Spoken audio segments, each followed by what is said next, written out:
Let's be real for a second. If your dad owned a Formula One team and gave you the keys to a multi-million-dollar car every weekend, you'd think you'd be the happiest guy on the grid. But Lance Stroll? The guy looks like he'd rather be anywhere else right now. That's not just some fan opinion either. People inside the paddock are starting to say the quiet part out loud. Is he still passionate about racing? Does he even want to be here? Or has the whole F1 dream turned into a family obligation he's just trying to survive? Look at Monza. This is a track that should hold good memories for Stroll. He's had magic moments here, front row in the wet as a rookie, a podium in the chaos of 2020, but this time around, the only thing he pulled into the pits was disappointment. A disastrous stop left him sitting there like a glitch in the Matrix, stuck because of a wheel nut issue and a pit lane light malfunction. The whole thing cost him over 16 seconds and killed any hope of points. But what made it worse is reaction, or lack of one. No fire, no frustration, no urgency, just silence. That's what had everyone talking. Drivers have bad races. It happens. But when the camera pans to a driver post-race and they can't muster more than a yep in the interview, you start to wonder what's really going on. And the whispers are growing louder. Word came out from a Brazilian journalist that Stroll wanted to retire 2 years ago but was told no, twice.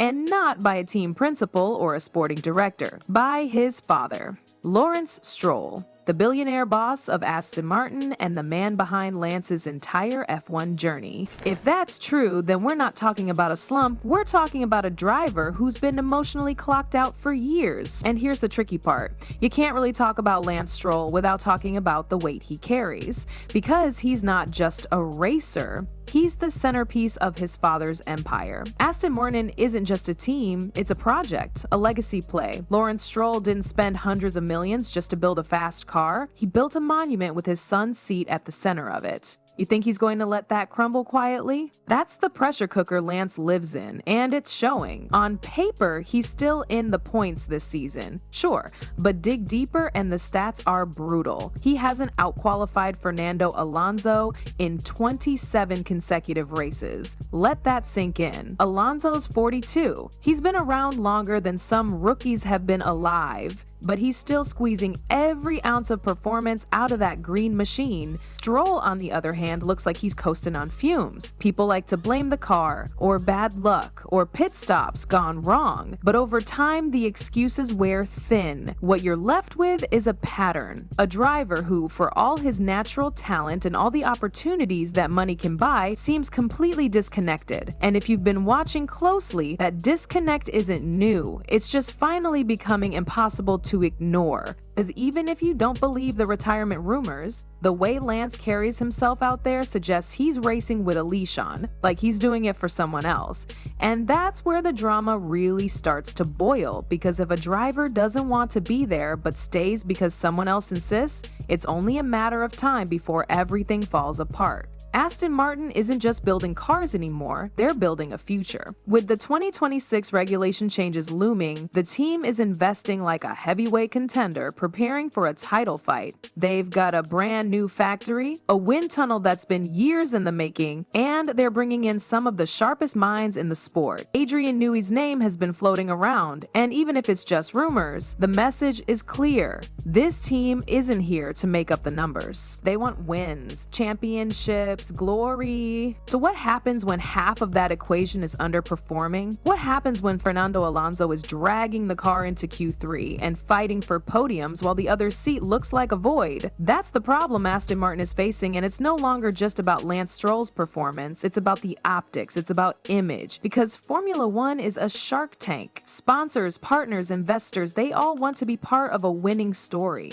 Carrying a driver who looks mentally checked out does not fit that narrative. Mike Crack, Aston's team principal, has tried to shield Lance from the fire. After Monza, he said the silence was just frustration, that anyone would be disappointed after a race like that. Fair enough. But when that same silence follows you from weekend to weekend, fans and media stop seeing it as disappointment and start seeing it as apathy. It's not that people expect Stroll to be shouting or slamming helmets, but there's a difference difference between being calm and being vacant, and lately he's looked more like the latter. Then there's the dynamic with Fernando Alonso. On one side of the garage, you've got a two-time world champion who's operating like he's still got something to prove. On the other side, a driver whose fire seems dimmed. That contrast is becoming harder to ignore, and it's creating a lopsided team identity. One car that's constantly evolving and competitive, and one that feels like it's just along for the ride. None of this is helped by the fact that Stroll is often seen as untouchable. Other drivers would be under immense pressure with this kind of run. But Lance has always had a level of job security most drivers can only dream of. That too is beginning to backfire. Fans aren't stupid. They see when performance isn't being held accountable. They see when a seat is protected by blood ties instead of merit. And the more this narrative grows, the more it hurts the team's credibility. The tragic part is, this wasn't always the case. There was a time when Lance Stroll was being talked about as a future champion, a 2016 Formula 3 title, that wet qualifying session at Monza in 2017, the podium in Baku, another in Sakir. He's had moments that showed real talent, but talent in Formula 1 doesn't matter if you don't evolve, and evolution only happens when you want it, really want it, and maybe that's the biggest red flag of all, because it's one thing to have a rough patch, it's another to look like you've accepted it. Stroll doesn't seem angry about being off the pace. He doesn't seem desperate to turn it around, he just seems there, showing up, doing the laps, ticking the boxes. And when you're driving in a sport where everyone else is chasing milliseconds with blood in their eyes, just being there isn't enough. Not for the team, not for the sport, and definitely not for a project as ambitious as Aston Martin's.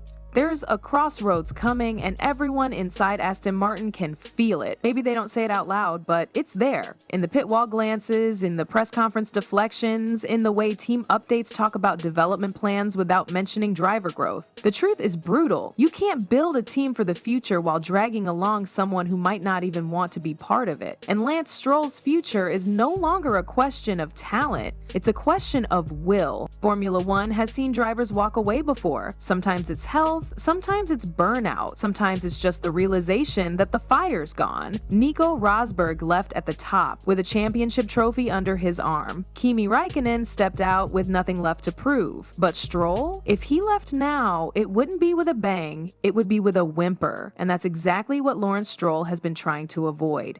He didn't pour his fortune into Aston Martin just to watch his son fade into the background. He built this empire with the dream that Lance would be the face of it. But dreams don't win races. Hunger does. Ruthlessness does. That edge, that wild, almost obsessive drive you see in champions, it's missing. And no amount of PR spin can fake that. When a driver's lost that edge, it shows up everywhere. In body language, in lap times, in radio messages that sound more like autopilot check-ins than battlefield reports. That's what's happening now, and even the people trying to defend him are running out of excuses.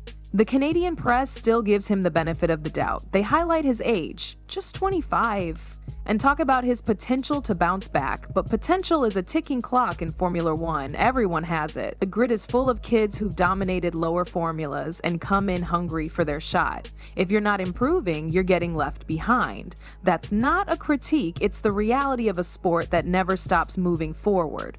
Behind the scenes, there are already whispers, names being floated, options being discussed. If not for 2025, then definitely for 2026. That season is a massive reset for the entire grid. New cars, new power units, a chance to reshuffle the hierarchy. And Aston Martin wants to be at the front of that line. They want two drivers who can maximize every tenth of performance, every weekend, every lap. Sentiment doesn't win constructors' championships. Consistency does. Performance does. Lance has a choice to make, a real one. Not just to stay or go, but to commit or concede. Because if he wants to keep that seat, truly wants it, he's going to have to change everything. His mentality, his approach, the way he handles setbacks, The way he shows up to a race weekend, not just physically but emotionally and mentally locked in. Because right now, the sport doesn't see a fighter, it sees someone going through the motions. If he doesn't want it anymore, that's okay. No shame in stepping back. But pretending, coasting, just filling space, that's what kills careers, that's what ruins legacies. And it doesn't just affect him, it affects the mechanics who grind through 16-hour days, the engineers designing cars to the millimeter, the fans still holding out hope. The whole system suffers when one gear stops turning. Maybe he finds that fire again. Maybe this low point becomes the turning point. But if it doesn't, then it's time to face the music. Because Formula One doesn't wait for anyone. And Aston Martin, they've got too much riding on this project to carry a passenger.